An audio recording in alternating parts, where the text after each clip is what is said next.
So even though it's awkward, I think honestly it is the biggest telltale of whether or not you should continue. Hi guys, welcome back to my channel and thank you for joining me for another singleness video.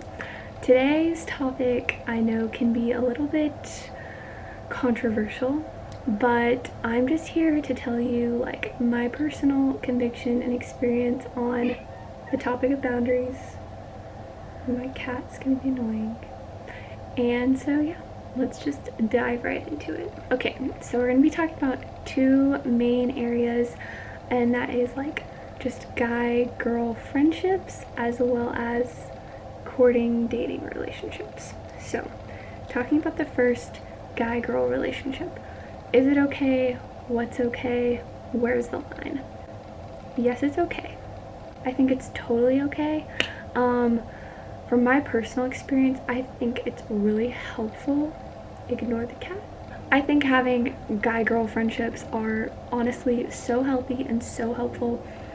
For me, it has taught me like how to communicate with guys. And I think that's how you learn, is like, let's face it, guys and girls are very different. And so I think by having those established healthy friendships with them, it teaches you how to communicate with the opposite gender, it teaches you how to get along, it teaches you your differences, and I feel like it sets you up on a really good foundation that when a romantic relationship comes into play, you're going to be a lot better prepared with how you communicate with them, how you get along, interacting with them, all that. I think it can help take some of the awkwardness away too that can sometimes like happen in especially first time romantic relationships. If you have those healthy friendships built with the opposite gender, I think it can help you just know how to communicate with each other and know how to get along right off the bat. But that leads to the question of where's the line, and I think this can be different for everyone, and I think it also depends on what stage of life you're both in. Obviously, I think lines can change and become different when actual significant others, boyfriends and girlfriends, come into the mix. As far as like you're both single but you're friends with each other, you know, obviously establishing the fact that it's a friendship and nothing else is really important. Just making sure that both sides understand and know that. You know, obviously nothing physical happening, but I think as long as like both parties are like, hey, we're friends and that's it, and you both have, you know, similar values as far as what you're saving for your significant other, you know, the lines should be pretty clear. The only thing is, you know, I think a big question that floats around is it okay to be alone together? Personally, I would say no, not in an intimate setting where it's literally just the two. I think it's totally okay if like you're at church and there's like, you know, a ton of people around obviously, and like the two of you are, you know, sitting in the worship center talking, or, you know, standing out in wherever talking, just the two of you. Like, that's totally fine. I think my main thing has always been, I don't want other people looking onto us making assumptions that are false. So I always want that accountability there. I always want my intentions to not be questionable.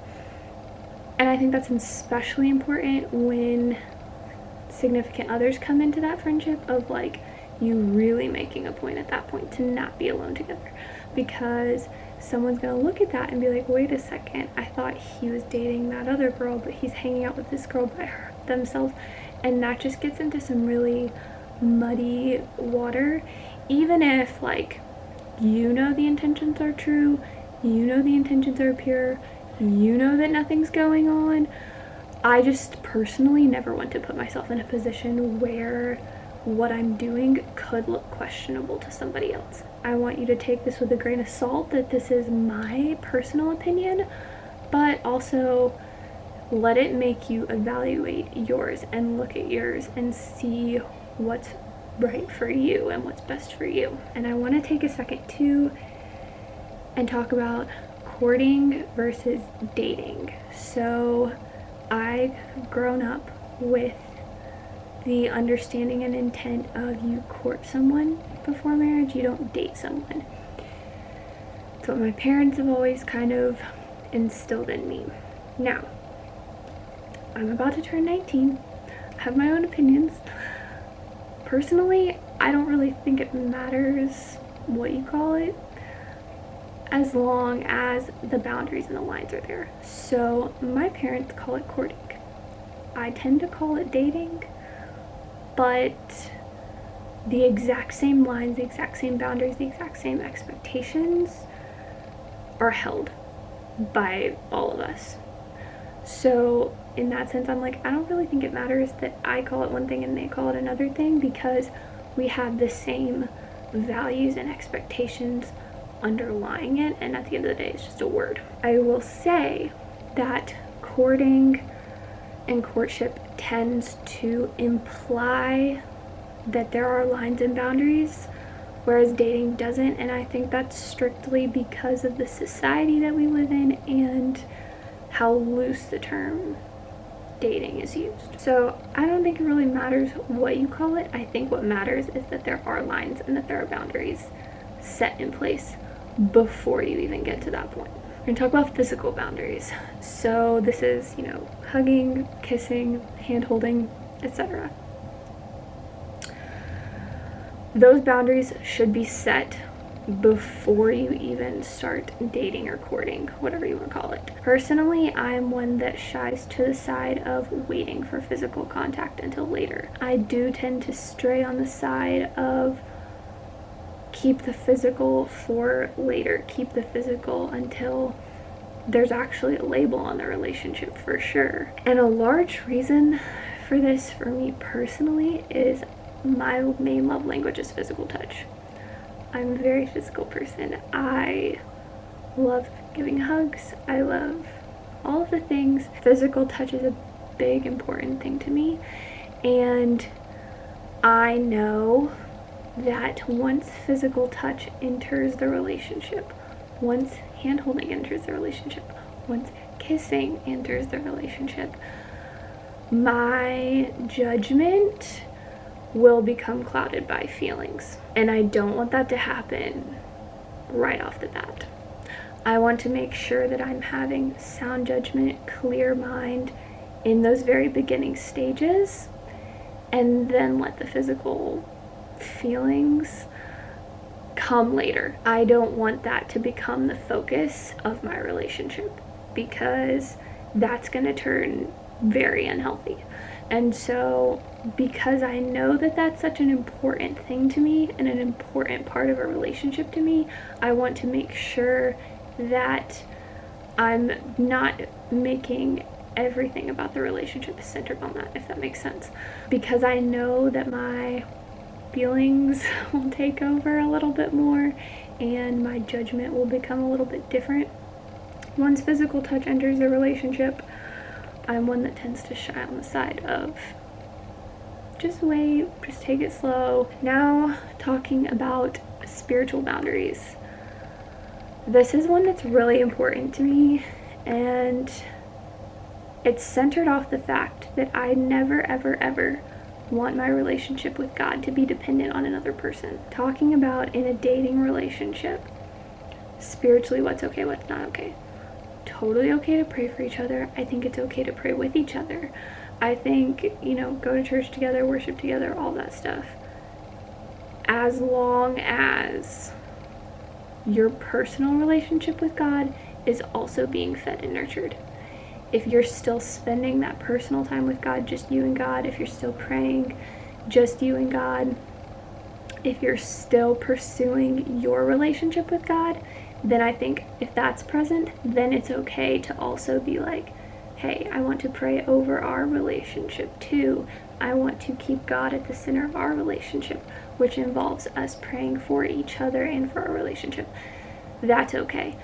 What I will shy away from is I don't want to be doing our devotions together, because then my time with God is dependent on another physical person, which it shouldn't be. You know, I think a lot of caution should be taken when it comes to reading the Bible together, praying together, doing devotions together, all of that stuff. I will be one that definitely shies away from that, because I don't want my relationship with God to be dependent on another physical person. Do I want to have, you know, biblical discussions with them? Do I want to pray for them?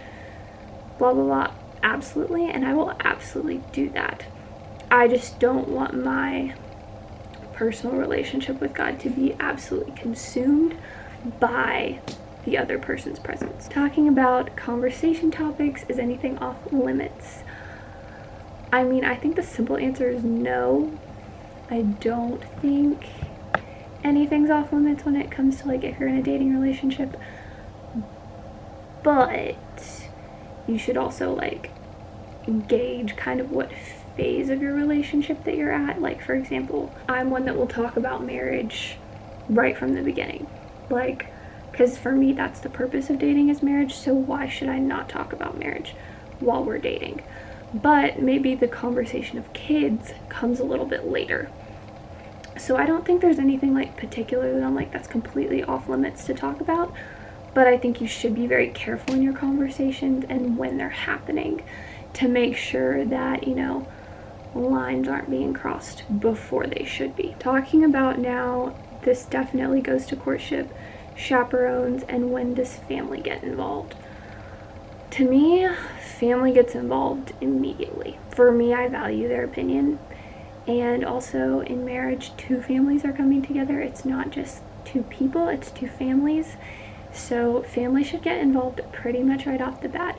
As soon as you feel like, hey, this could go somewhere and this could turn into something, I would bring immediate family in, you know, parents and siblings. Him meeting my family, me meeting his family should happen fairly quickly. Just so that line is established too, of like, hey, you're marrying into a family when you get married. And so, yeah, to me, family comes in pretty much at the beginning. Chaperones, for me, that's something that I do value, is having that accountability at the beginning. Before there's a label on it, and in the early stages of it being an official thing, having that accountability of someone else present is important to me, just to keep me from crossing a line, and also kind of like what I was saying of like, I don't want someone to look at something and misjudge what's going on.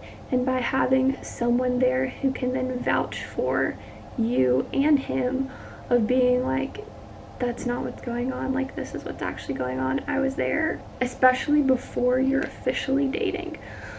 Having that accountability is, I think, really important and really helpful and really valuable. And I don't think, like, having a chaperone has to be weird. Like, it could be you go on a double date with some friends, or, you know, bring a couple, like, each of you bring a couple of your siblings, or, you know, and I mean, heck, they can go sit at another table, like 2 tables over from you in the restaurant, just so you know they're there, but they're not, maybe, like, if you don't want them listening to everything you say. Outside opinions on the relationship. This is an important one because I think it can stress people out. My thought is, I'm going to be careful with what opinions I listen to and accept as, like, something that I should consider and be important. If it's somebody who is invested in my life, who's a significant part of my life, who knows me really well, who I know has my best interest in mind, I'm going to value that opinion. That's my parents, my siblings, my best friends. If it's somebody that's like, I talk to them every once in a while, or I see them every once in a while, and they kind of know me, I'm not really going to value that opinion that much. Because at the end of the day, I'm not sure whose interest they have in mind. They don't know the full story. They don't know that much about me. So those opinions I'm going to take with a grain of salt.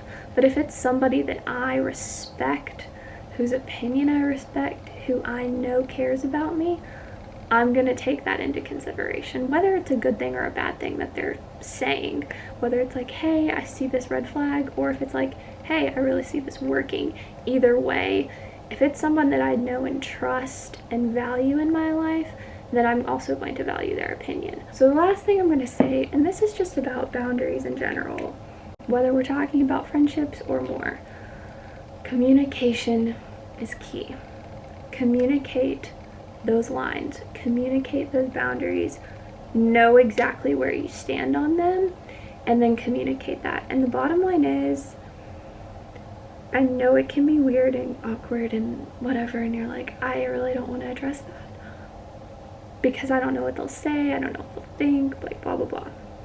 But the bottom line is, if they don't respect and value you and your lines and boundaries you have for yourself, they're not meant to be in your life.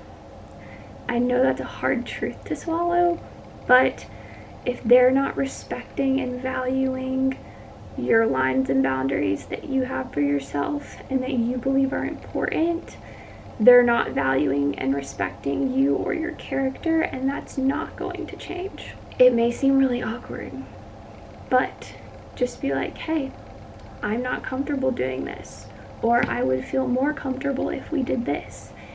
And if they truly value and respect you and your character, and they truly want to pursue you, they're going to respect that. And in fact, they're going to admire that. And it's going to make them want to pursue you even more. So even though it's awkward, I think honestly, it is the biggest telltale of whether or not you should continue in that relationship or not. I hope you guys enjoyed this video. I know it was a little bit of a controversial topic, but I hope you were able to learn something from it.